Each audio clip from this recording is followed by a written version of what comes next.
Nandito na naman ako mga kapatid sa inyong harapan at walang sawa na nagpapaalala sa mga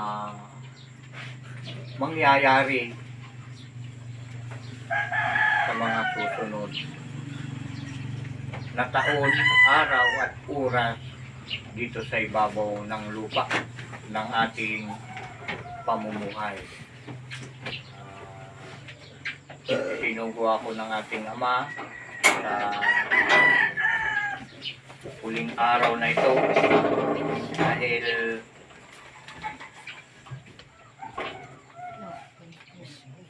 malapit na tayo sa pinakamatitinding parusa na inilaan ng ating Ama dito sa huling araw na ito.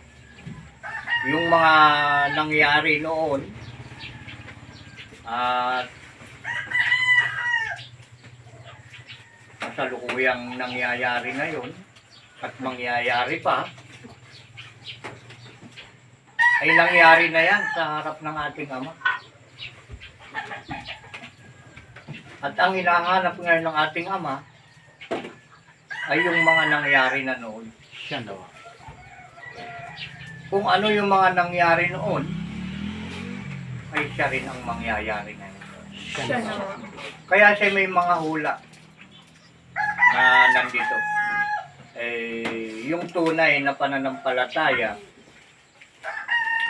ay makikita sa pamamagitan ng panghuhula. Hindi natin pwedeng idugtong ito mga kapatid ngayon. Itong sinalita ko ng panghuhula ay mahabang usapin ito. Abutin na naman ng isang oras. Tayo ay kapos sa oras mga kapatid. Pinagkakasya ko lang ang oras na binigay sa atin ng ating Ama. Pag umigit na ng isang oras, napakahirap na mga kapatid na i-upload ang ating kailangang tanggapin na mensahe sa ating Ama. Ito ay bahagi ng pagsasakripisyo ng sinugo ng ating Ama upang kayo ng mga nakikinig ay maligtas mga kapatid. Ito ay hindi lang para sa atin, para din ito sa inyong lahat. Kung kayo ay maniniwala dito sa inyong napapanood at napapakinggan sa oras na ito. Dito mga kapatid na nanonood at nakikinig, bawal ang kasinungalingan. Palagi kong inuulit to kung inyong nasusubaybayan ang aking mga mensahe na binigay sa akin ng aking Ama. Pero ito, ang katotohanan ay para sa inyo.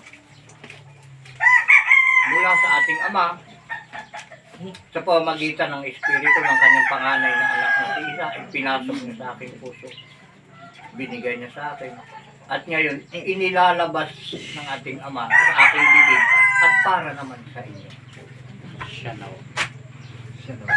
Kaya ganon, dahil may katapusan mga kapatid. May katapusan ang sanglibutan. Ito ay mababasa natin sa aklat ng Mateo 28, 18 hanggang 20. Mateo 18, 28. Diba? Mateo 28, 18 hanggang 20 mga kapatid.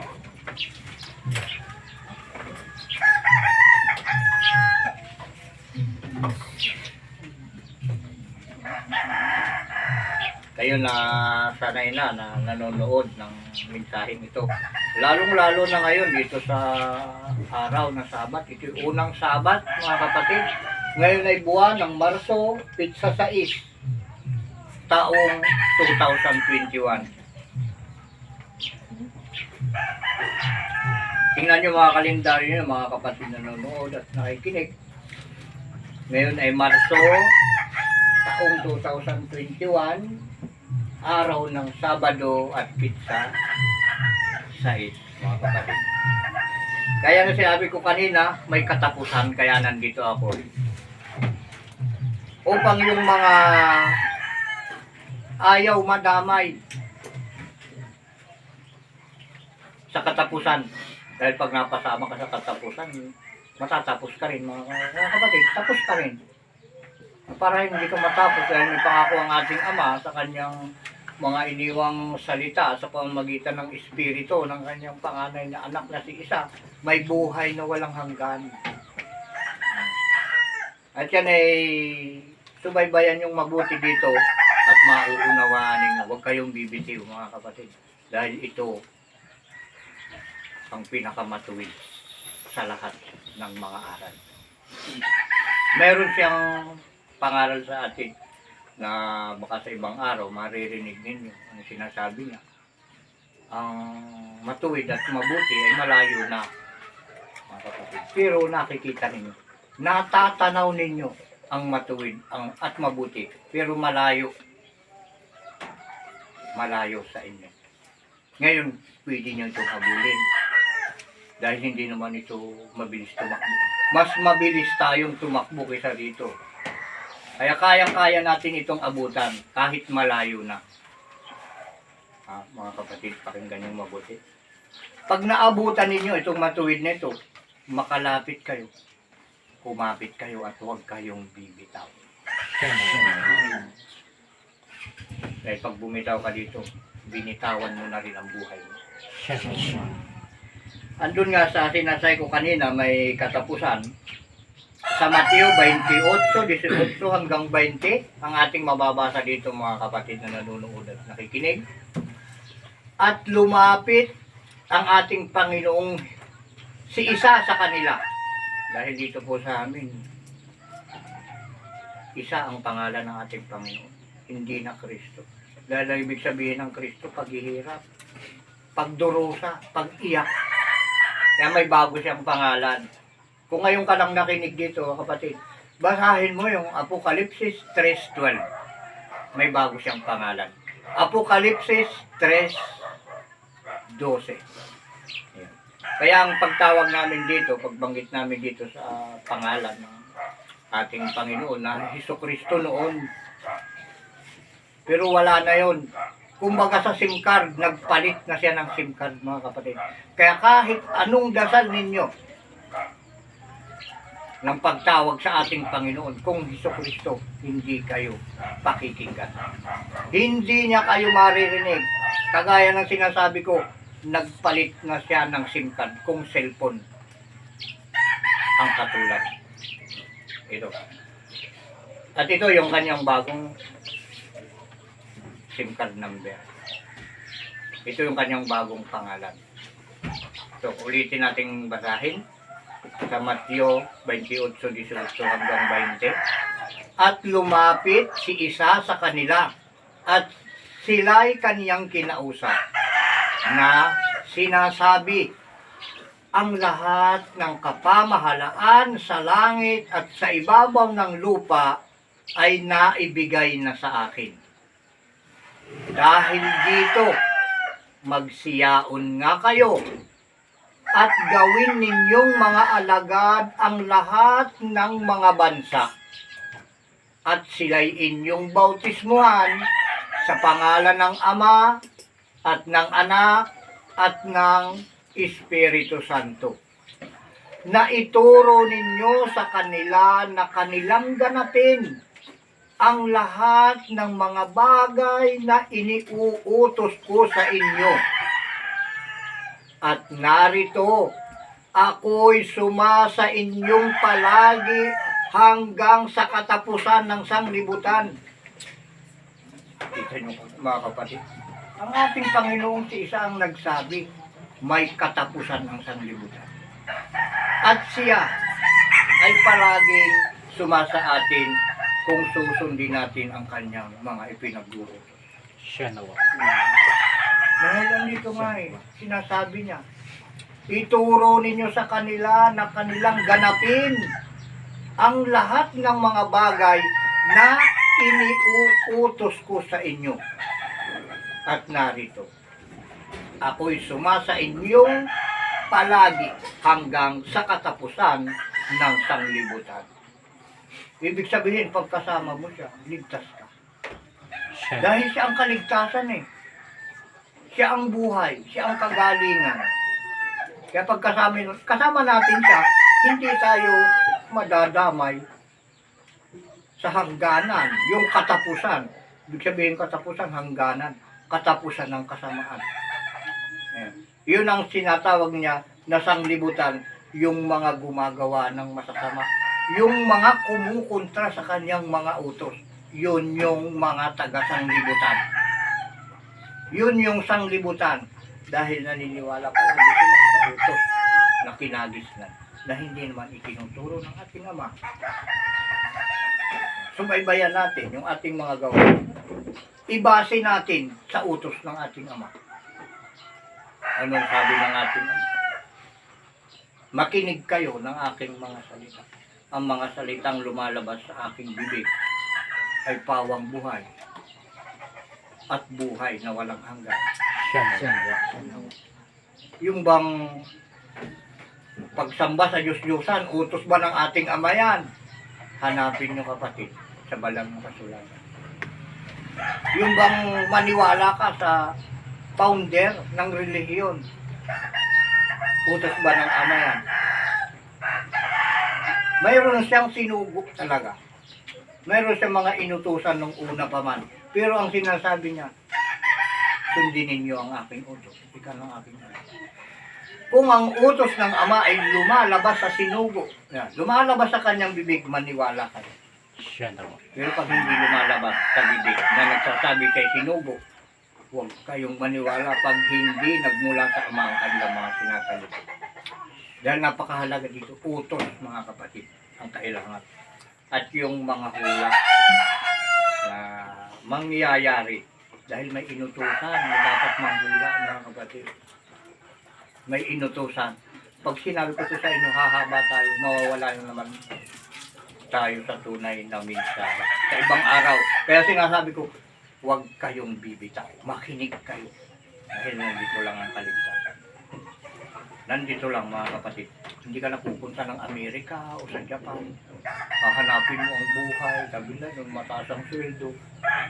Ang problema karamihan napapahamak. Yung mga pupunta ron, minamaltrato, yung iba pinapatay, pinapasok sa rep. Yung iba nabibitay. Diba? Yung contemplasyon, story, yung mga kapatid. Kaya wala doon sa abroad, yung kaligtasan, wala kung kanino na tao. Nandito lang po mga kapatid, nagsasalita sa harapan ninyo. Siya na. Ito sinabi niya na may katapusan. Dahil lahat ng bagay, kung naniniwala kayo mga kapatid, na nanonood sa itin, lahat ng bagay ay may kapanahonan. Lahat ng bagay ay ginawa ng Ama sa tamang panahon. At lahat ng bagay ay may katapusan. Kung may buhay, may pagkawala ng buhay. At kung may pagkawala ng buhay, mayroon ding buhay na walang hanggan. May nananatili at may hindi nananatili. Yung nananatili ay yun yung matitibay. Siya na. Matibay sa pagsunod sa utos ng ating Ama. Yun ang mga nananatili na kinaroroonan ng buhay na walang hanggan. Dahil ang salita ng ating Ama ay buhay mga kapatid. Palagi kong ilang ulit-ulit. Hindi man niyo pakinggan, hindi ako magsasawang magsalita. Hindi man kayo sumunod, palagi pa rin ako mangarap. Hanggang ako ay nandito sa sanglibutan. Dahil itong sanglibutan na ito, mawawala ito. At ang maghahari dito, ang salita ng ating Ama. Dahil siya ang founder dito. Siya ang dapat masunod dito. Ang ating Ama sa pamamagitan ng Espiritu ng kanyang panganay na anak na si Isa. Dahil andito nga sa Ecclesiastes 3:1, 8, 14, 15 hanggang 17. Ecclesiastes mga kapatid, punta tayo doon. mangangaral ba ang tawag doon? Ecclesiastes.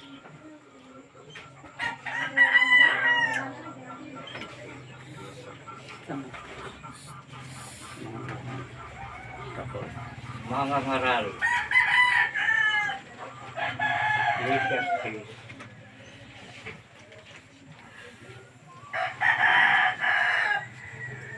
Napakahalaga nito. Ito ang ating pakatandaan. Kagaya din ng cellphone, kahit gaano kamahal, o kaya ay makina, kahit gaano kamahal, may hangganan yan. Pag yan ay matira, pumatok, tigaan nila. Siyempre, re-repair. Kaya ang bawat pag-repair mo yan, palaki ng palaki yung bearing. Pasagad ng pasagad. Pero paliit ng paliit yung sigunyal. Habang lumalaki yung bearing, paliit naman ang paliit yung sigunyal. Kaya darating yung oras na wala nang kasize yung sigunyal. Ayun, makakaputol-putol ngayon yan. Masisira ng lubusa. Ganon din ang sanlibutan mga kapatid. Habang gumagawa ng kasalanan ng tao, pasira ng pasira ang sanlibutan. Kumakatok. Kung kasama ka na. Hanggang sa kainin ng kabulukan. At yung kabulukan, ang tanda na ang sanlibutan ay pinakain na ng kabulukan, yung salot mga kapatid. Nandyan. Dahil lahat ng tatamaan ng salot, sinusunog. Yan ang sinasabing apoy ang hahatol sa sanlibutan. Kaya ito, simula ito mga kapatid, ito yung sinasabi kong huling araw. Ang apoy, iniingatan ng Ama ang sanlibutan sa apoy. Hindi niya binibigyan, may dahan-dahan. Lahat ng tinatamaan ng salot, sinusunog sa apoy. Wala kang magagawa kung tinamaan ka ng salot. Ilalayo ka ng mga may kapangyarihan ng batas. Nalayo ka. Susunugin ka. Ito ay nabatay sa salot. Para makaiwas ka, huwag katamaan ng salot. Makinig ka dito. Hindi ka tatamaan ng salot dito. Kaya kailangan na, lahat ng tinatamaan ng salot, nakalista sana yung kung anong relihiyon eh. Para matukoy ng tao kung sino yung relihiyon na makapagliligtas. Dahil may pangako ang Ama sa kanyang mga tagasunod. Hindi tatamaan ng salot. Yung tumutunod. Kapag miyembro ka, anong relihiyon? Kasi sa akin mo kung ano yung relihiyon mo na kinaaniban.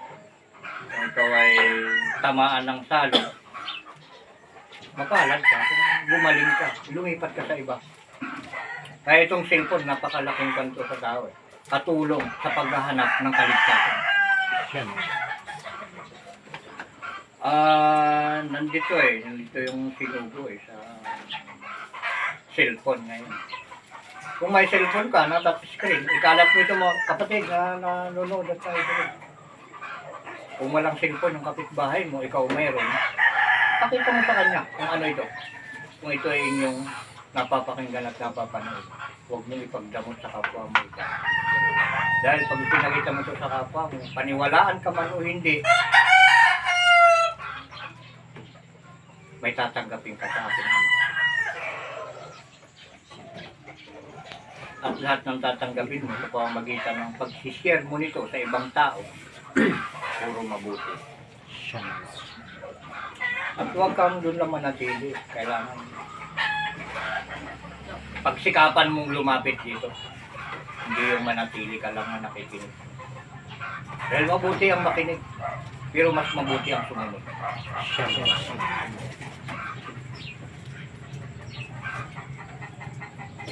Ito, ando sa Eclipse. Naglalaban naman. Paano nyo nga sandali?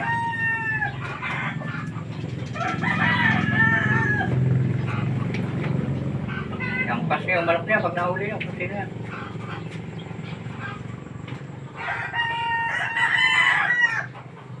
Ito nga dito sa Eclipse 2, 3, 1 hanggang 8, tapos 14, 15, tapos 17. Ito, basahin na natin.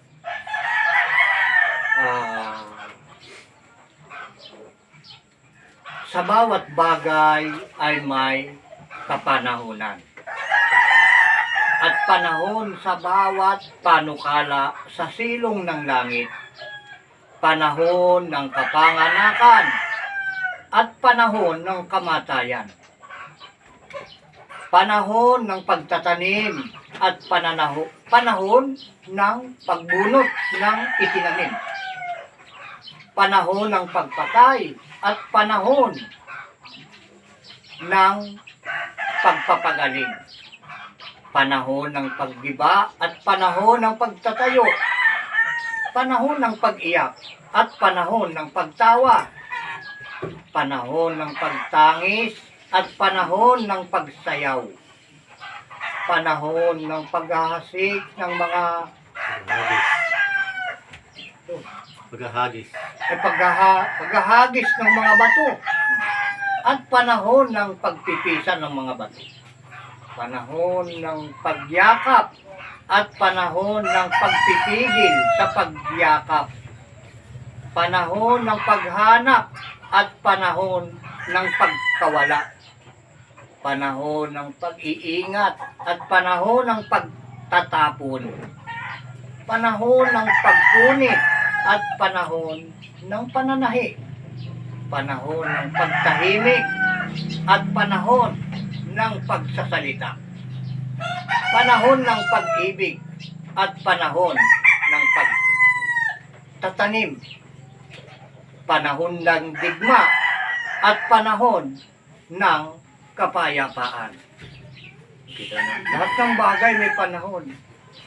Ito kasing Biblia na binabasa ko, karamihan dito dikit-dikit yung mga salita dahil hindi ito yung original eh. Ikatlong salin na ata ito eh. Ito malabo yung pagka sulat ng iba na dikit-dikit na.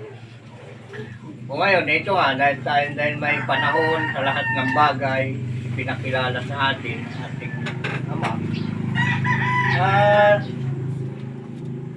kagaya nga nitong sinabi kanina na may katapusan ng sanglibutan. At ito na nga yung panahon. Basta tumutok kayo, makinig kayong mabuti. Unawain ninyo ang inyong napapakinggan.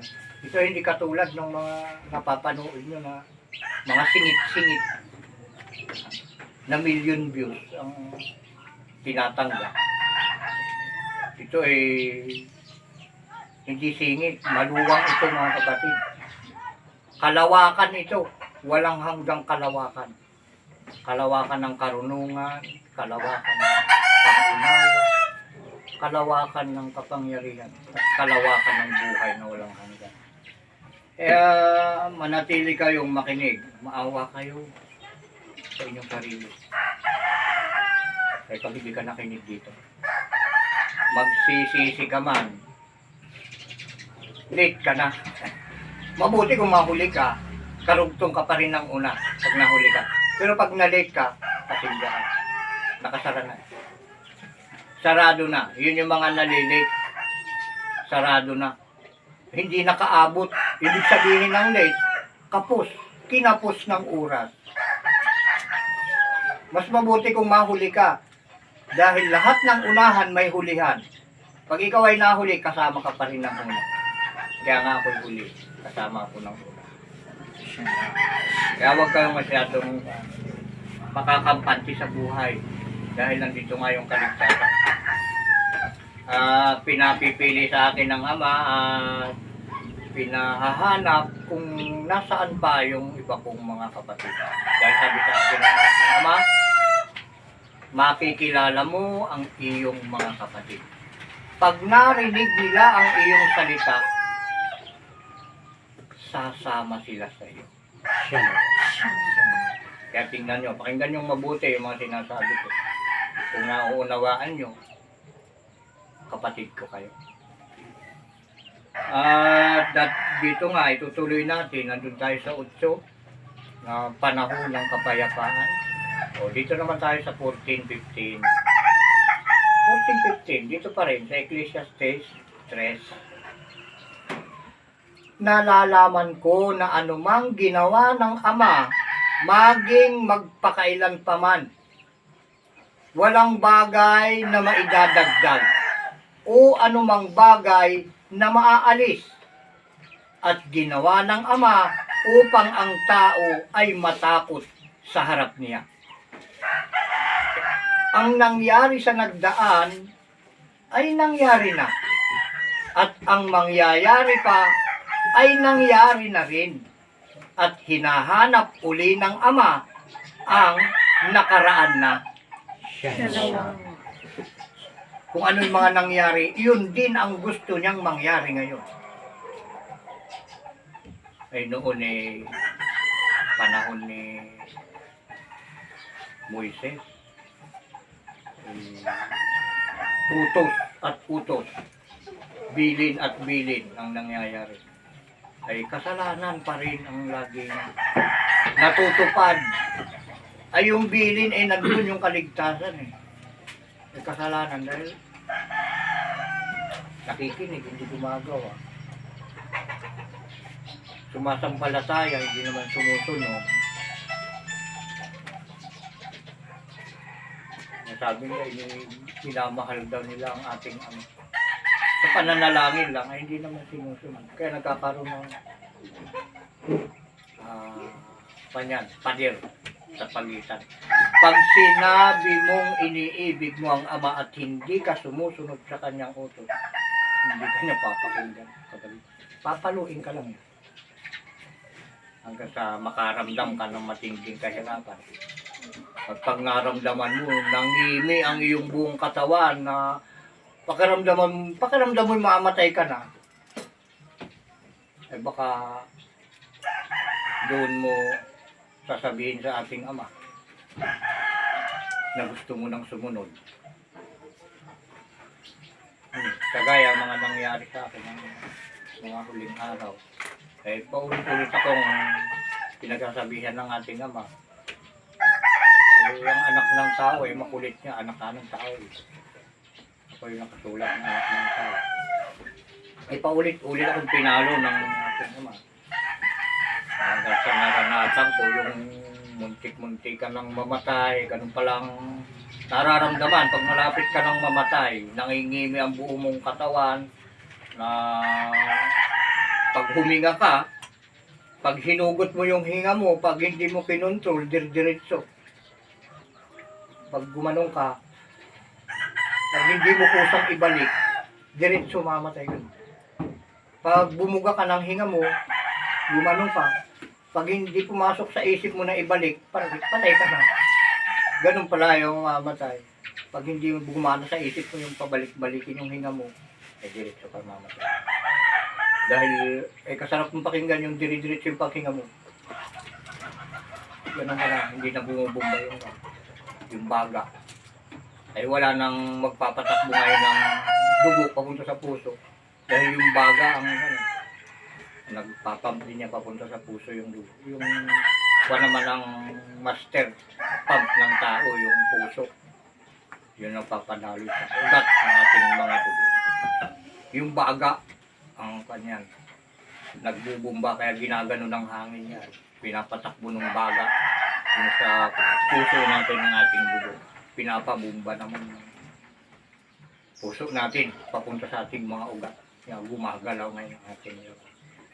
Kaya naranasan ko kung paano yung mapunta sa bingit ng kamatayan. Pinaranas sa akin ng ating Ama ang lahat ng uri ng kahirapan, pinaranas niya sa akin. Nandiyan ako ginapos ng mga NPA, hindi ko alam kung anong kadahilanan. Ayun, yun pala nakasulat, kaya nangyari sa akin ng anak ng tao, gagapusin ng mga mapanghimagsik. Ay sino ba yung tinatawag na mapanghimagsik? Kundi yung mga kumukontra sa batas. Sa batas ng tao, yun yung mapanghimagsik. Diba? Hindi ka tatawagin mapanghimagsik kung ikaw ay masunurin sa batas ng gumagana dito sa ating bansa. Pag kinontra mo ang batas na ibinaba ng ating Ama na mula sa langit, tawag sa'yo, mapanghimagsik. Batas nga ng tao, mapanghimagsik na eh. Pag kinontra mo, ay lalo pa sa batas ng ating Ama. So, mas higit ang kaparusahan, tatanggapin mo. Pag sa batas ng ating Ama, natahasan mong naririnig at alam mong nakasulat na sinalita ng Ama at hindi mo sumunod. Ayun ang kaparusahan na iba ang dating. Eh, magkakaroon ka ng buhay na walang hanggan, napupunta ka sa habang buhay na pagdurusa. Yun ang pinakamasakit. Dahil dalawang klase ang nakakaroon ng buhay na walang hanggan. Buhay na walang hanggan na pupunta ka sa lugar na hindi ka dun magluluto, hindi ka dun magkahanap ng pagkain at pag nagugutom ka, kakain ka na lang. Yun ang sinasabi ng ating Ama na paraiso, yung iniwan nila Eva at Adan noong araw. At yan ay ibinabalik ng ating Ama ngayon. At ibinigay sa akin ng pito. Kung paano makarating doon. Sa akin, kapatid yun. At hindi isang pinto yun, kapatid. 12 pinto yun. Akala ng iba, ang pintuan ng langit, isa lang.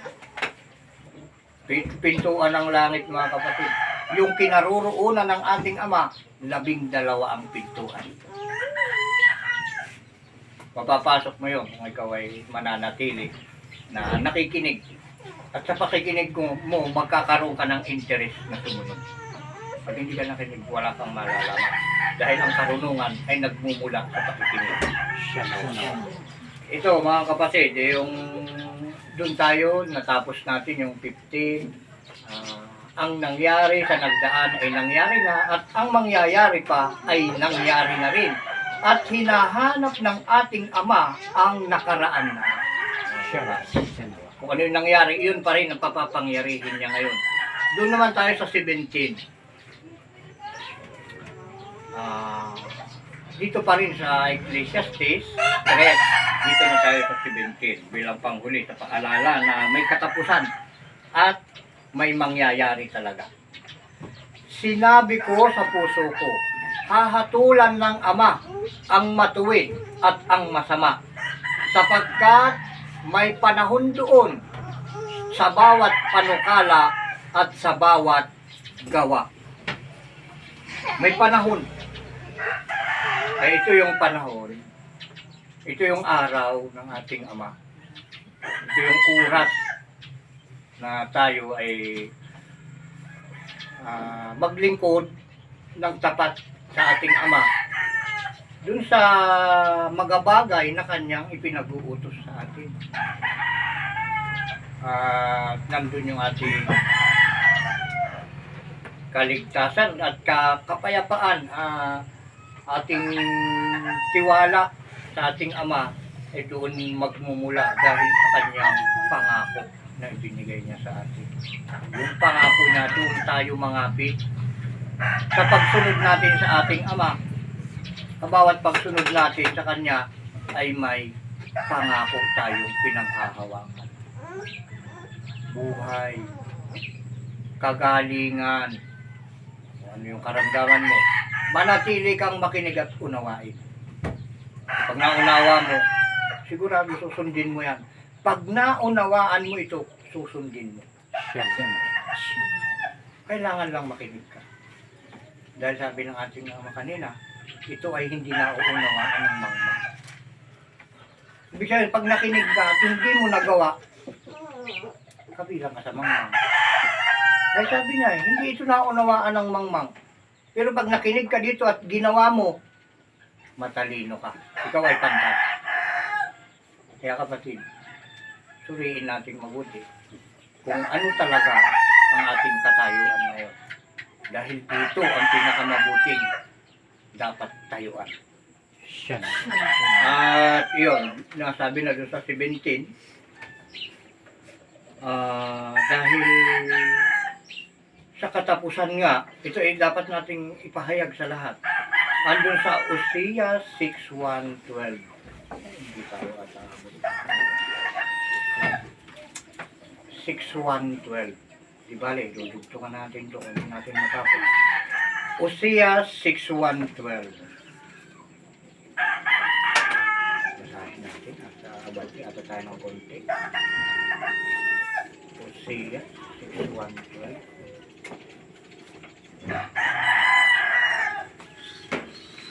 Hanapin nyo na. Kita ka na agad. Aba yung oras ay maikli lang eh.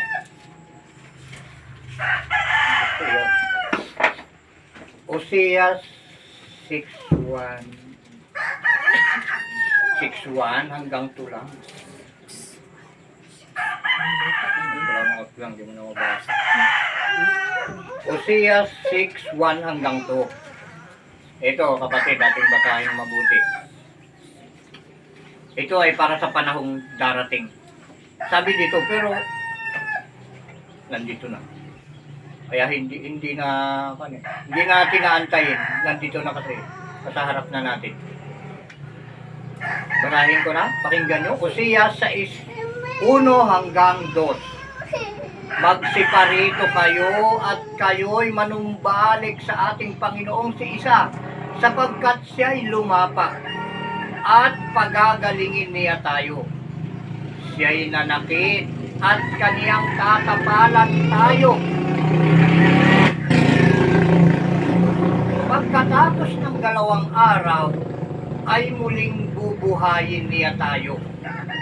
Sa 3 araw, ay ibabangon niya tayo, at tayo'y mga bubuhay sa harap niya. Kita niyo mga kapatid, sa 3 araw, ay ibabangon niya tayo, at tayo'y mga bubuhay sa harap niya. Kaya sinasabi ko sa inyo mga kapatid na nanonood at nakikinig, may buhay na walang hanggan dito. Sa 3 araw. Ngayon, bibinitan natin kung ano ba ang ibig sabihin ng 3 araw. Dahil sa 3 araw tayo mabubuhay eh. Doon tayo bubuhayin. Bibigyan tayo ng buhay. Buhay na walang hanggan ito mga kapatid. Andong kay 2 Pedro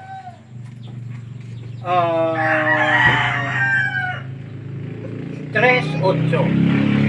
Palahin natin ito yung nabasa na natin. Kaya lang sabi ng ating ama, ulit-ulitin mo sa kanila. Baka yung iba ay ngayon lang nakakarinig. Ano ba yung 3 araw na yun? Ang sinasabi doon kay Hosea. Kay salita ng propeta yun eh. Yun ay hula eh. Kasi 3 araw. Balahin natin Hosea 3:8. Ay, apo. Ano, Pedro? Ano ba? Nasaan na tayo? Nahihila ko kay Liza. 2 Pedro 3:8. Ito, pakatandaan ninyong mabuti. 2 Pedro 3:8. Datapwat huwag ninyong kalimutan, mga minamahal, ang isang bagay na ito, ng 1 araw sa Panginoon ay katulad ng 1,000 taon, at ang 1,000 taon ay katulad ng 1 araw. Huwag niyong kalilimutan yan mga kapatid na nakikinig. Ang 1,000 taon sa Panginoon ay katulad ng 1 araw. Eh sabi niya, sa 3 araw ay babangon tayo, kanyang propeta. Sinabi niya yun sa kanyang propeta. At isinulat ngayon ng propeta at ipinabasa ngayon sa atin upang ating maunawaan. Na sa 3 araw ay tayo'y bubuhayin, magkakaroon tayo ng buhay. Kaya sinasabi ko dito, araw na ito yung huling araw, na dito ay may buhay na walang hanggan. Naunawaan niyo mga kapatid, yung sinabi dito na sa ang 1 araw sa Panginoon ay katulad ng 1,000 taon. Siya nawa. At ang 1,000 taon ay katulad ng 1 araw. Siya nawa. Siya nawa. Ngayon, yung 3 araw doon tayo bubuhayin. Pagkatapos ng 2 araw, sinabi niya kanina, pagkatapos ng 2 araw. At sa 3 araw ay tayo bubuhayin. O kapatid, kung ang 1,000 taon sa atin ay isang araw lang sa ating Ama. Ilang araw na tayo ngayon? Anong taon na tayo? 2021. 2021 ay lumampas na ng konti pala. Ay tapos na yung 2,000 taon eh. 2021 na eh. Tapos na yung 2,000 taon.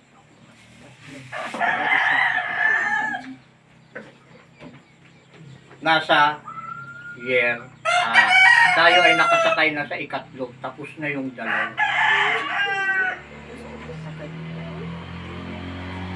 Tapos na yung year 2000, ay year 1000, kaya 2000 na ngayon.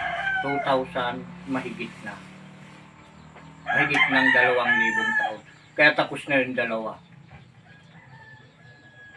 Tayo nakasakay na sa taon na ikatlo. Tayo ay nasa ikatlong araw na. Dahil ang isang araw sa ating paningin ay isang araw sa paningin ng ating Ama ay 1,000 taon sa atin. Katumbas ng 1,000 taon. Kaya tapos na yung 2 araw, tapos na yung 2,000 taon. Kung ang isang araw na sinasabi ng ating Ama ay 1,000 taon para sa Kanya, ay pagkatapos ng 2 araw sa ikatlong taon ay tayo bubuhayin. Dahil kuwan ito eh, pero hindi matatapos ito, mga kapatid. Hindi aabot ng year 3,000 ito. Sinasabi ko sa inyong katotohanan. Mababago na ang mundo. Ang sanlibutan mababago na. Wala na yung mga pagsuway na yan. Eh ako eh, kuwan. Nangangawit na rin pagkasalita. Pero kasi simula ko pa lang, parang nangangawit na ako, pero ayaw ng Ama. Ituloy mo lang yan, ay malakas ka, pakiramdam mo lang. Pakiramdam ko lang daw na nangangawit na. Kaya kasi simula ko lang. Kaya mo yan, malakas ka dahil sa pagsunod mo sa akin, magagawa mo yan. Basta sundin mo ang utos. Magkakaroon ka ng palaging kalakasan. Ganon din ang gawin nyo, mga kapatid. Makinig kayong mabuti at unawain yung mga itong utos dito pang magawa rin natin. Pag naghimagod ka, isa ng Ama, walang maiiwan sa inyo. Hindi kita kalulundan. Kaya ilang buwan na mayroon na mensahe, November ata, December na nagsimula hanggang ngayon ay wala pang kumakatok, mga kapatid. Sinasabi ko, binigay sa akin ng Ama ang pintuan ng daan patungo sa kanyang harapan. Itong pintuan na ito na binibigay ko sa lahat, pinapaalam ko, pinapakita ko. Ilang buwan na? December, tapos January, February. 3 buwan na, wala pang kumakatok. Siguro inaantay nila na sila ay tamaan. Kaparusahan na talaga. Dahil dito nga, itong taon na ito, hindi na tayo papasikot-sikot pa ng mga salita dahil kailangan marinig kagad ito. Napakarami pa sana ang dapat akong sabihin, pero yung oras talaga, yan ang humahabol palagi sa akin, yung oras. Hanggang pagla tayo, mga kapatid. Hanggang 3 oras lang sana tayo.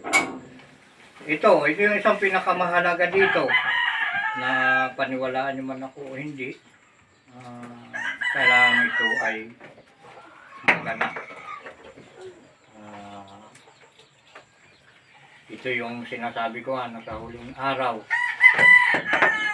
Ito yung mangyayari ang lahat ng mga nakasulat, ng isinulat ng mga propeta ay magaganap sa anak ng tao.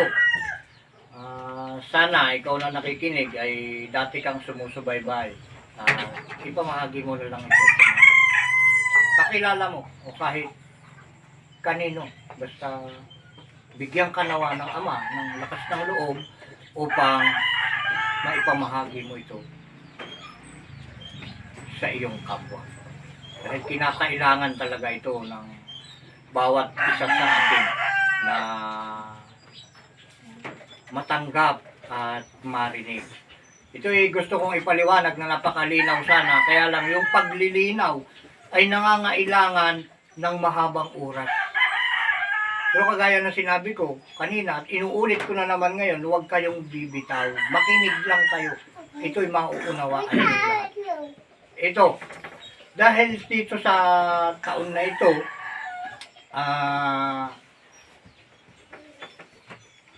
may utos ang ating Ama. Andon sa Exodo 23:10. Exodo 23:10.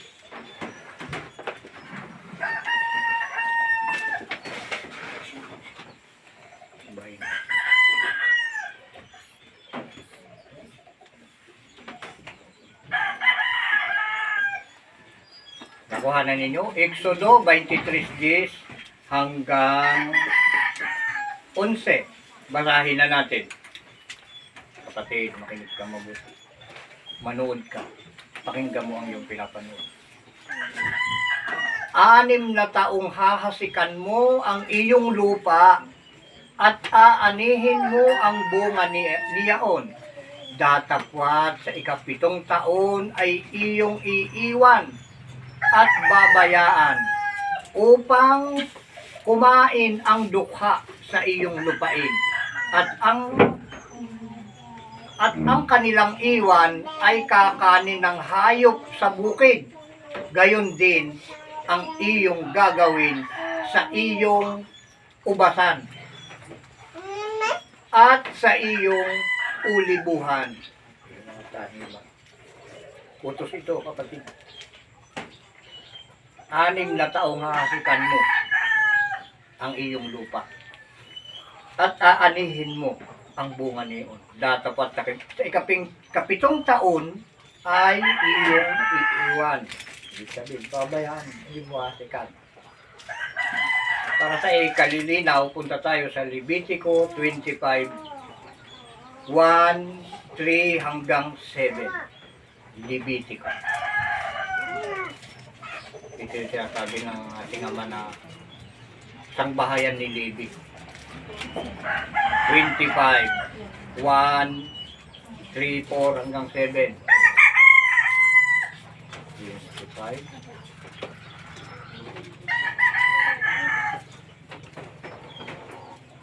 Ayun. 25:1 hanggang 7.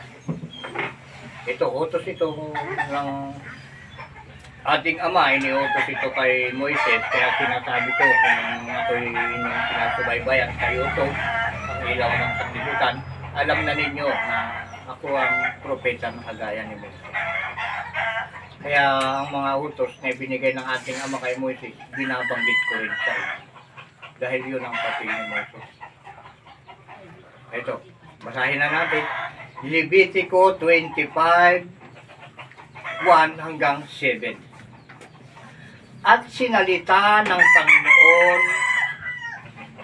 Panginoong si Isa kay Moises sa bundok ng Sinai na sinasabi, salitain mo sa mga anak ni Israel at sabihin mo sa kanila, pagpasok ninyo sa lupain na ibinigay ko sa inyo ay mangingilim ng isang sabat sa Panginoon ang lupain. 6 na taong hahasikan mo ang iyong bukid at 6 na taong kakapunin mo ang iyong ubasan at titipunin mo ang bunga ng mga iyan. Datapwat sa 7 taon ay magiging sabat na takdang kapahingahan sa lupain. Sabat sa Panginoon, huwag mong hahasikan ang iyong bukid, ni kakapunin ang iyong ubasan. Yaong tumubo sa sarili sa iyong inaanihan ay huwag mong aanihin.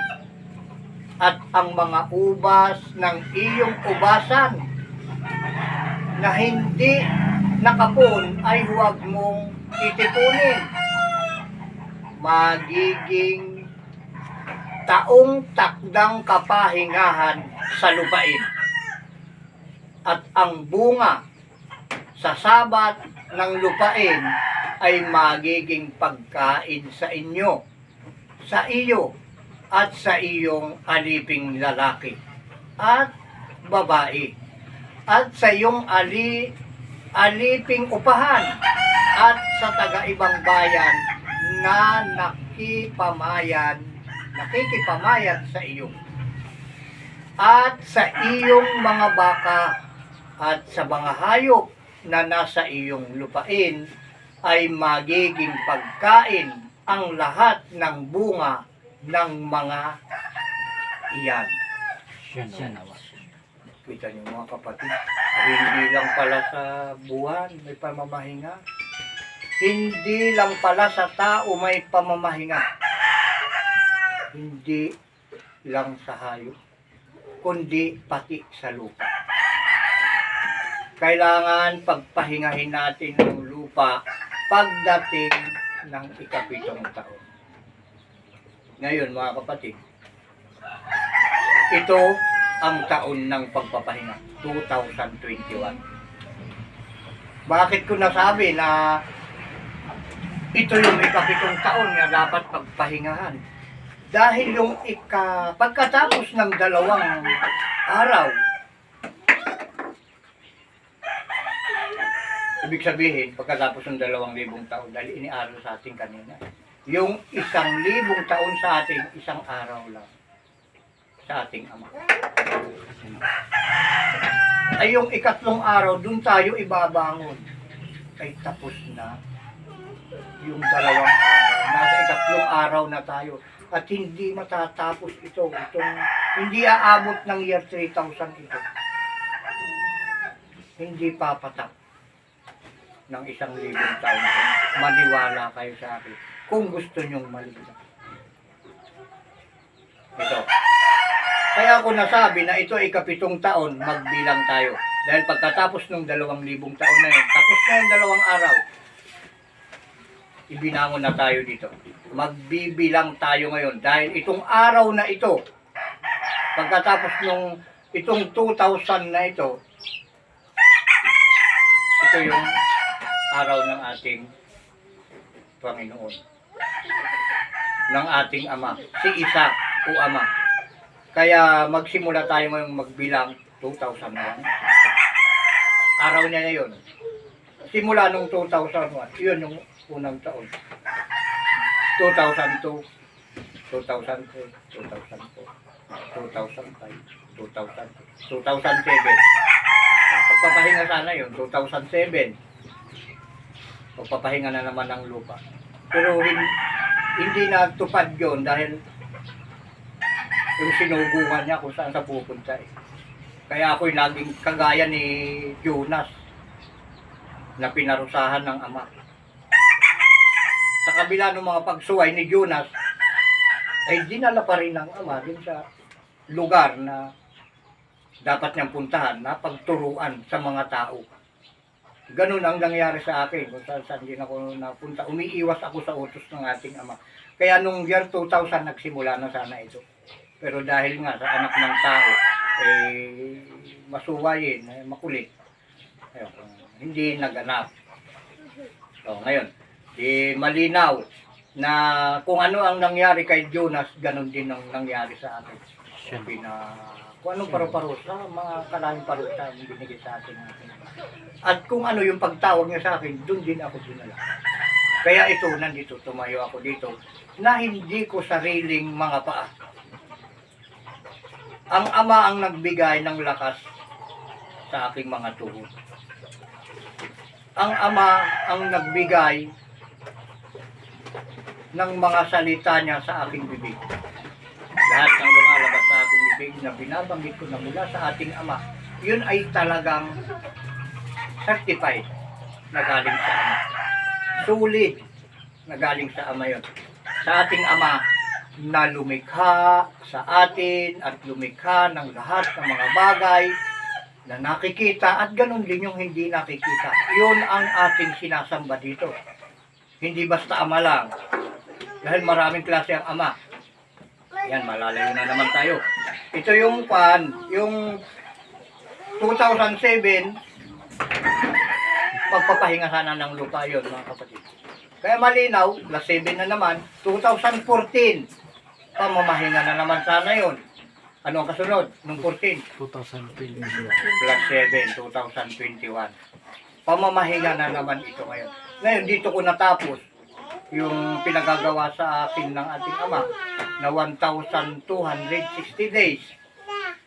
Simula, nung nagsimula ako, pinatayo ako ng ating ama at talagang dito niya ako iginapos sa kanyang salita. 2017, April 29. 29, 2017. O, pinatapos sa akin ng aking ama, binigyan niya ako ng anong tawag doon? Sabi sa English, spiritual training dayon. Spiritual training sa English at yun ay sa Tagalog ay pagsasanay sa salita ng ating ama. Dahil ang salita ng ating ama ay espiritu. Siya na. Spiritual training sa English. Pagsasanay sa salita ng ating ama. Sinanay tayo ng ating ama sa kanyang espiritu. Kaya lahat ng salita na lumalabas sa ating bibig na binabanggit ko na ikaliligtas ng tao, yung espiritu ng ating ama. Yung kanyang panganay na anak, yun yung kapangyarihan. Pag ginawa mo, nasa iyo yung kapangyarihan. Niyari mo nangyari sa iyo yung utos ng ama. Kaya yung kapangyarihan nasa iyo, pag sinunod mo. Walang makagagalaw sa iyo kahit sinong tao. Walang makapaglilihis sa iyo sa daan na ibinigay ng ating ama sa iyong harapan. Basta manghawak ka sa kanyang kautusan. Kaya ito mga kapatid, sinasabi ko, oras ng pamamahinga ngayon, oras, araw, panahon, taon, kumpleto, 2021. Sana naunawaan nyo mga kapatid na nakikinig at nanonood na itong 2021 ay siya ay ikapitong araw din, ay ikapitong taon. Tuwing darating ang ikapitong taon, magpapahinga ang lupa para manatiling malakas. Ibig sabihin, mataba. Ibibigay niya ng lupa yung bunga ng iyong pananim. Dahil pinagpapahinga mo siya. Kahit yung kalabaw, pag hindi mo pinagpahinga, ay talagang sabi sa Ilocano, madadapal. Mamamatay. Kahit yung makina, kapatid, pag hindi mo pinagpahinga, sige, takbo ng takbo, habang tumatakbo, kinakargahan mo ng crudo, gasolina, ay mauubos ang lakas ng kapatid pag hindi mo pinagpahinga. May hangganan ang lakas ng anumang bagay. Kinakailangan lang para manatili, may pahinga. Siya na. Katulad itong Sabat na ito, kapatid, tuwing ikapitong araw, may pagpapahinga tayo. At yan ang miksa ng buhay na walang hanggan. Siya na. Basta may pagpapahinga. At yan mga kapatid, yung miksahin na yan. Pag hindi ginawa ng tao ito, ipagkakait ng lupa ang bunga ng inyong mga itinanim. Siya na. Wala kayong aanihin dahil yan ay sinalita ng ating para huwag na kayong masyadong maggagastos. Mas lalong may lubog kayo sa utang. Kung uutangin mo rin lang iyong itatanim, kung maniniwala ka sinasabi ko, ay hindi ka lulubog. Daan sa utang. Hindi ka magtatanim eh. Kung pag di ka naniniwala, sinasabi ko, lulubog ka lalo sa utang. Dahil ito, dalawang cropping ito. Ano yung buwan ng pagtatanim na naman? April ata. May. April o May. Yan, bawal magtanim na dyan mga kapatid. kahit ano, basta pagpahingahin ang lupa. Ayun ang gusto ng ating Ama na mangyari dahil ito ay kanyang bayan. Ang Pilipinas, pinili ito ng ating Ama. At dito sa kanyang bayan, ang salita niya ang dapat masunod. Siya nawa. Ang kanyang mga utos ang dapat matupad. Kung itinuturing natin siya na siya ay hari sa atin, siya ang hari sa ating buhay, siya ang dapat nating sundin kung ano ang kanyang kinalulugdan na gawain ang pinagagawa niya sa atin. Siya ang dapat maghari sa atin. At sa paghahari ng ating Panginoong si Isa, yun na nga ang kanyang pangalan, Isa. Kaya siya ang hari sa atin dahil ang pangalan niya ay Isa. Ito bilang panghuli, andun na sa Zacarias 14:9 na palagi kong ulit-ulit na sinasabi sa inyo. At sa lahat, hindi lang sa mga nandito ngayon na nanonood at nakikinig at nandito sa harapan, mayroon pa rin ng mga pailan-ilan na nakakausap ko sa daan, kamitan, lumalapit dito at inuutosan ng ating Ama na makinig. Binabahagi ko rin ito kagaya ng mga naririnig at napapanood sa akin. Dahil dito nga, sa sinasabi ko, ito yung bayan na pinili ng ating Ama. Kaya nga ito yung Pilipinas Lupang pangako dahil pinili niya. Dito ngayon siya ang hari, dito sa ikatlong araw na ito. Sa kanya itong araw na ito. Kaya tingnan niyo mabuti mga kapatid. Pakiramdaman ninyo ang nangyayari sa sanlibutan. Yung mga mapanghimagsik, tingnan nyo, lahat bumababa na. Dahil ito yung araw niya, ayaw niya ng kaguluhan. Ayaw niya ng awayan. Gusto niya kapayapaan. Katiwasayan. Dahil ang ating Ama ay Diyos ng katiwasayan at kapayapaan. Siya Siya nawa. nawa. Kaya dito sa kanyang bayan, ayaw niya ng magulo. Dahil dito sa taon na ito ng kanyang paghahari, ang kanyang pangalan ay ito. Basahin natin, Zacarias 14:9. Ang Panginooy magiging hari sa buong lupa. Sa araw na ay magiging ang Panginoon ay isa at ang kanyang pangalan ay isa. Siya nawa. Ito mga kapatid, kita nyo mabuti. Yan dito sa ulo namin yung pangalan isa. Isa. Isa o Ama. Ayan, pakinggan nyo mabuti. Ano rin yung mabuti? Ito nakatatak sa aming ulo dahil sinabi ng ating Ama at nakasulat din niya sa Apokalipsis.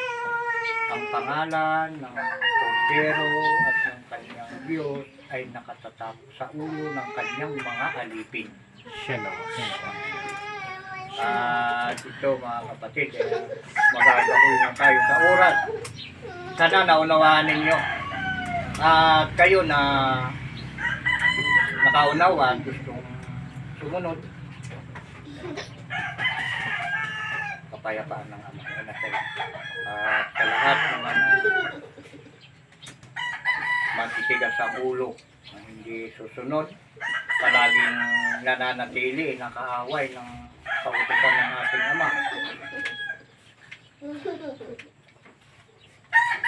Ito palagi ko sinasabi sa inyo dahil ito binigay sa atin ng Ama. Ang lahat ng kumukontra sa kanyang utos ay nagkakasala at makasalanan. Kaya sinasabi ko palagi yung pinagdadasal, araw-araw, malipol nawa ang mga makasalanan sa lupa at mawala nawa ang sama sa pamamagitan ng Espiritu ng panganay na anak ng ating Ama na ang ating Panginoon na si Isa sa katotohanan at pag-ibig. Yan nawa. Yan ang kalipol sa lahat.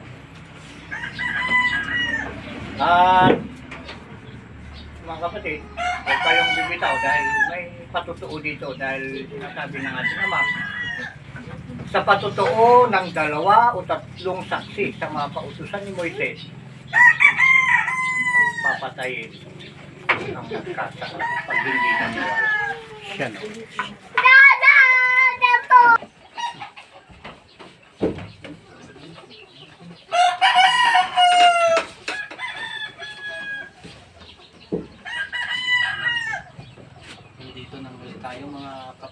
upang magpatotoo sa lahat ng mga salita na ating narinig sa huling sinugo na sinugo ng ating Ama ngayong huling araw. Sabay-sabay tayo. Taas natin ating kamay. Kami po ay nagpapatotoo at sumasaksi na ang lahat ng mga salita na inyong narinig ay pawang katotohanan at pawang galing sa banal na kasulatan na mula sa bibig ng sanga ng Panginoon na si Isa na anak ng tao na sinugo ngayong huling araw na ang mga salitang lumabas sa kanyang bibig na sinugo ng ating Ama na sa atin ay lumikha at lumikha ng mga bagay na nakikita at hindi nakikita. Yan nawa.